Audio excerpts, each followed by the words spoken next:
So finally আরো একবার Madrid derby, আরো একবার অ্যাটলেটিকো এবং রিয়াল মাদ্রিদের ডার্বির ম্যাচ আমরা দেখতে পারবো, যেখানে আজ রাত 2টায় চ্যাম্পিয়ন্স লিগের নকআউট পর্বে রাউন্ড অফ 16-এ দেখতে পারবো অ্যাটলেটিকো মাদ্রিদ এবং রিয়াল মাদ্রিদের ফার্স্ট লেগ, যে ম্যাচটা হবে সান্তিয়াগো বার্নাবিউতে। সো আজকের এই ভিডিওতে আমরা কথা বলার ট্রাই করব বিটুইন টু টিমের কিছু খুঁটিনাটি তথ্য নিয়ে, এবং আমরা কথা বলার ট্রাই করব ম্যাচটা কেমন হইতে চলেছে সেই বিষয়টা নিয়ে কথা বলার ট্রাই করব। তো প্রথমত আমরা যদি ম্যাচ টাইমিং এর কথা বলি, তাহলে সেটা তো বলেই দিলাম, আজ রাত 2টায় অ্যাটলেটিকো মাদ্রিদ এবং রিয়াল মাদ্রিদের ম্যাচটা হবে, আর সেটা হবে সান্তিয়াগো বার্নাবিউতে।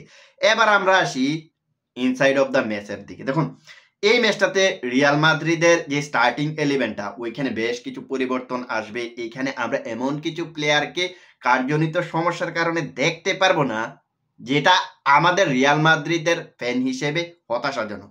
যেমন আমরা এই জায়গাতে জোট বেলিংহামকে দেখতে পারবো না, রেড কার্ড জনিত সমস্যার কারণে। ভাইরে ভাই, এখন জোট বেলিংহাম যদি আমাদের না থাকে, তাহলে অ্যাটলেটিকো মাদ্রিদের এগেনস্টে আমরা কি করব?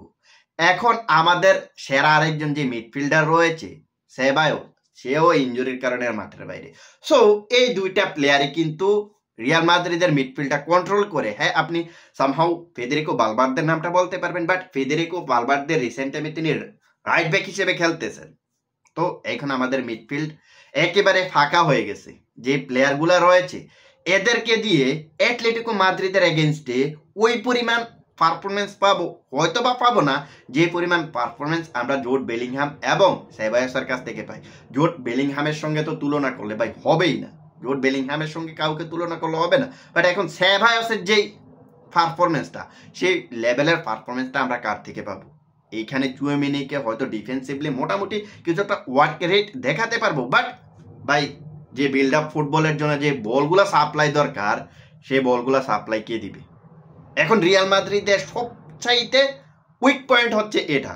এখন আমরা যদি রিয়াল মাদ্রিদের ডিফেন্সের কথা বলি, তাহলে কিন্তু দেখতে পারবো যে এই জায়গায় রুডিগার্ডের সঙ্গে আবারও রাহুল এসেনসিও স্টার্ট করবে, তাতে কোনো সন্দেহ নাই। এটা যদি কার্লো আনচেলত্তি যদি ভুল না করে, তাহলে এই জায়গায় আমরা এই দুটা প্লেয়ারের জুটি দেখতে পারবো। এখন যদি আমরা রাইট ব্যাকের কথা বলি, তাহলে রাইট ব্যাকে এই জায়গাতে ফেদেরিকো ভালভার্দে হয়তো বা আবারও স্টার্ট করবেন, যিনি কিনা গত ট্রেনিং সেশনে ইন্ডিভিজুয়ালি ট্রেনিং করেছেন, একা ট্রেনিং করেছেন। সো এই জায়গাতে আমরা হয়তো বা স্টার্টিং ইলেভেনে আমরা দেখতে পারবো যে ফেদেরিকো ভালভার্দে চলে এসেছে। লেফট ব্যাকে আমরা হয়তো বা দেখতে পারবো ফ্রাঙ্ক গার্সিয়া নাকি মেন্ডি, ফ্রাঙ্ক গার্সিয়া না মেন্ডি, ফ্রাঙ্ক গার্সিয়া না মেন্ডি। সো এই জায়গায় সম্ভবত মেন্ডি শুরু করতে পারে।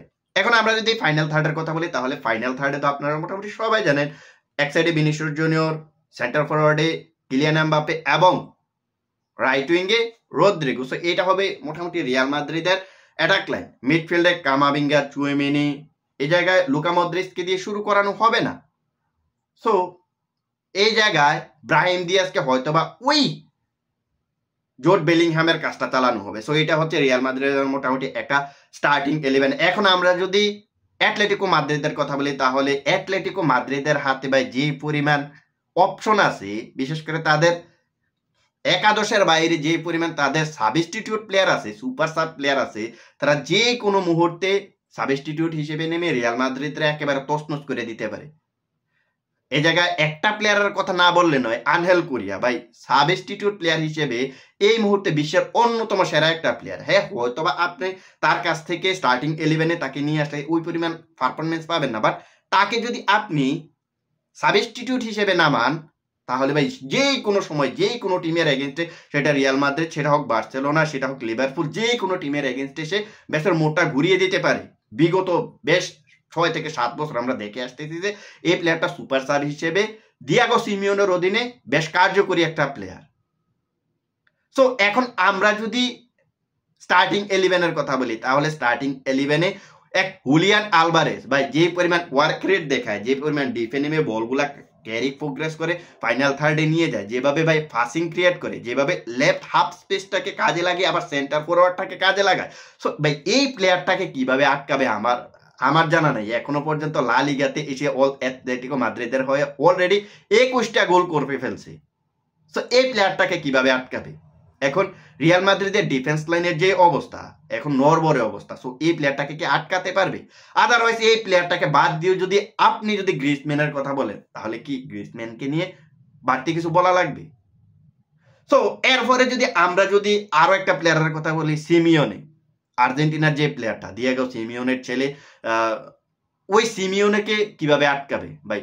সিমিওনে আন্ডার রেটেড একজন ফুটবলার, হয়তো বা তার কাছ থেকে আপনি লাগাতার গোল কিংবা অ্যাসিস্ট দেখবেন না, বাট তার যে ওয়ার্ক রেট, সেই ওয়ার্ক রেটটা কিন্তু দারুণ। সো এই প্লেয়ারগুলাকে কিভাবে আটকাবে? আদারওয়াইজ আরো একটা প্লেয়ার কথা যদি বলি, রদ্রিগো ডি পল ভাই, মিডফিল্ডে যে বক্স টু বক্স যে পরিমাণ ওয়ার্ক রেট দেখায়, যেভাবে ভাই একের পর এক চান্স ক্রিয়েট করে, যেভাবে ভাই ডিফেন্সিভলি এবং অফেন্সিভলি অ্যাটলেটিকো মাদ্রিদকে বিগত 2 থেকে 3 বছরে ভালো ধরনের সার্ভিস দিয়ে আসতেছে, এই প্লেয়ারটাকে মিডফিল্ডে কিভাবে আটকাবে, যেখানে আমাদের মিডফিল্ডে তেমন ভালো পরিমাণ কোনো অপশন নাই। এখন দুই দলের মধ্যে যেই লড়াইটা হতে পারে সেটা হবে আপনার অ্যাটলেটিকো মাদ্রিদের মিডফিল্ড প্লাস ডিফেন্স এবং রিয়াল মাদ্রিদের অ্যাটাক লাইন। রিয়াল মাদ্রিদের অ্যাটাক লাইন যদি ভিনিসিয়াস জুনিয়র, রদ্রিগো এবং কিলিয়ান এমবাপ্পে যদি ইন্ডিভিজুয়ালি পারফরমেন্স দেখাইতে পারে, তাহলে এই ম্যাচটা আমরা হয়তোবা জয়ের আশা দেখতে পারি। আদারওয়াইজ এই ম্যাচটা আমরা ড্র কিংবা হারলে আমি অবাক হব না। আপনি একজন রিয়াল মাদ্রিদ ফ্যান হইতে পারেন, বাট অ্যাটলেটিকো মাদ্রিদের বর্তমান যেই পারফরমেন্স, তাদের হাতে যেই পরিমাণ প্লেয়ার, তাদের হাতে যেই পরিমাণ সাবস্টিটিউট অপশন, ওইগুলা যদি বিচার বিশ্লেষণ করেন আর তাদের কোচের কথা যদি বিচার বিশ্লেষণ করেন, তাহলে এই ম্যাচটাতে আমি অন্তত পক্ষে জয়ের আশা দেখতেছি না। হ্যাঁ, রিয়াল মাদ্রিদ ফ্যান হিসেবে হয়তো আমরা চাইবই যে এই ম্যাচটা রিয়াল মাদ্রিদ জিতুক। আমরা নিজেদের ঘরের মাঠে সান্টিয়াগো বার্নাবিউতে আমরা হয়তোবা এই ম্যাচটা জয়ের জন্যই মাঠে নামবো, হয়তোবা আমরা রিয়াল মাদ্রিদ ফ্যান হিসেবে আমরা এটা চাইবো, বাট আদৌ কি এটা হবে কিনা সেটাই কিন্তু এখন বড় প্রশ্ন। তো এখন আমরা আসি বিটুইন টু টিমের কিছু খুঁটিনাটি স্টেজের দিকে। দেখুন, এখনো পর্যন্ত দুই দল মুখোমুখি হয়েছে 238 বার, যেখানে রিয়াল মাদ্রিদ 116টা জয় তুলে নিয়েছে, অ্যাটলেটিকো মাদ্রিদ 59টা জয় তুলে নিয়েছে এবং ড্র হয়েছে 63টা ম্যাচ। সো এই 238 ম্যাচের মধ্যে এটা কিন্তু টোটালি তাদের স্টেজ। এখন আমরা যদি চ্যাম্পিয়ন্স লিগের পারফরমেন্সটা দেখি, তাহলে দেখতে পারবো যে চ্যাম্পিয়ন্স লিগে এখনো পর্যন্ত দুইটা দল একে অপরের মুখোমুখি হয়েছে 9 বার, যেখানে রিয়াল মাদ্রিদ 1টা উইন, অ্যাটলেটিকো মাদ্রিদ 2টা উইন এবং 2টা ম্যাচ ড্র হয়েছে। এখন আমরা যদি দুই দলের কোচের হেড টু হেড রেজাল্ট দেখি, ভাই দেখতে পারবো যে দিয়েগো সিমিওনে কোনোভাবেই কিন্তু ছাড় দিতে চাইতেছে না কার্লো আনচেলত্তিকে।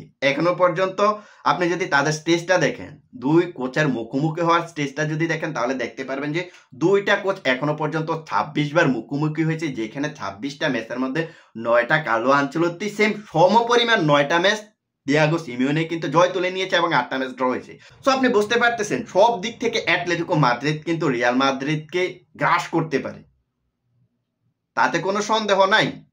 এখন আমরা এই ম্যাচটাতে কিন্তু কিছু এক্স প্লেয়ার দেখতে পারবো যারা কিনা রিয়াল মাদ্রিদেও খেলছে, অ্যাটলেটিকো মাদ্রিদেও খেলছে। সো এই অ্যাটলেটিকো এবং রিয়াল মাদ্রিদের এক্স প্লেয়ারের কথা যদি বলি, তাহলে বলবো যে থিবাও কুর্তুয়া, যিনি একটা সময় অ্যাটলেটিকো মাদ্রিদের হয়ে সম্ভবত 4টা সিজন কাটাইছে। 4টা সিজন কাটানোর পরে তিনি রিয়াল মাদ্রিদে যোগ দিয়েছেন। সো এখন আরো একটা প্লেয়ারের কথা যদি বলি, সেটা হবে লোরেন্টে, যিনি কিনা 2016 সালে রিয়াল মাদ্রিদের হয়ে চ্যাম্পিয়ন্স লিগ জিতছে এবং এখন তিনি অ্যাটলেটিকো মাদ্রিদের হয়ে খেলতেছেন।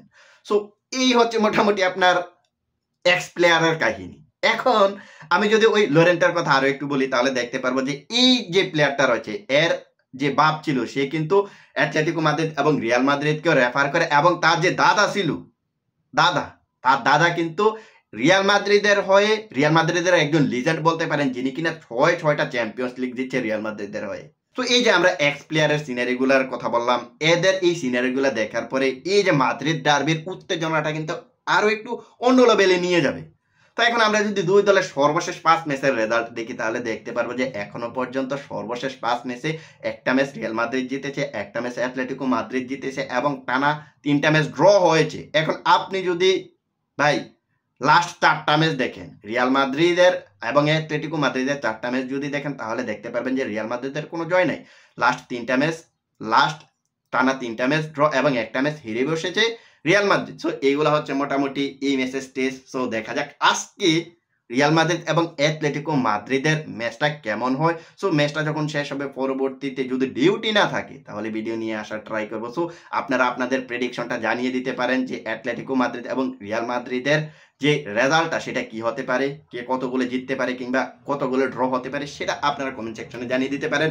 তো আরো একবার আপনাদেরকে বলে যাচ্ছি যে আজ রাত 2টায় অ্যাটলেটিকো মাদ্রিদ এবং রিয়াল মাদ্রিদের হাড্ডাহাড্ডি একটা ম্যাচ আছে। আপনারা যারা ফুটবল ফ্যান আছেন, আপনারা রিয়াল মাদ্রিদ ফ্যান হন, বার্সেলোনার ফ্যান হন, লিভারপুলের ফ্যান হন, অ্যাটলেটিকো মাদ্রিদের ফ্যান হন, ব্রাজিল, আর্জেন্টিনা, যেই দলের ফ্যান হন কেন, আপনারা এই ম্যাচটা আজকে মিস করবেন না ভাই। দারুণ একটা ম্যাচ হতে চলেছে। তো দেখা যাক শেষ পর্যন্ত কি হয়। আর ফুটবল রিলেটেড যদি এমন এমন ভিডিও দেখতে চান তাহলে চ্যানেলটা সাবস্ক্রাইব করে রাখতে পারেন, সেই সাথে ফেসবুক থেকে দেখে থাকলে ফলো করে দিতে পারেন। আল্লাহ হাফেজ।